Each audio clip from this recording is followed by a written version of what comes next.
येणार आहे बनवतोय. हे ताक आणलं होतं आम्ही अमूलचा. हे बघू शकता अमूलचा ताक आणला होता म्हणजे छास. तर आता हे त्याच्यामध्ये आम्ही थोडं मिक्स करतोय.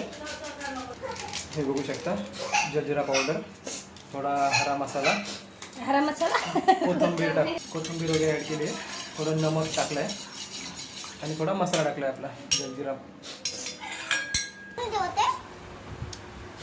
हे बघू शकता आपलं थाट आता तयार झालं आहे. पराठा, हे पाटवड्याची भाजी, भात, पाटवड्या आणि ही मिरची. तर कोणाकोणाला आजचा आमचा मेनू आवडला कमेंटमध्ये सांगा.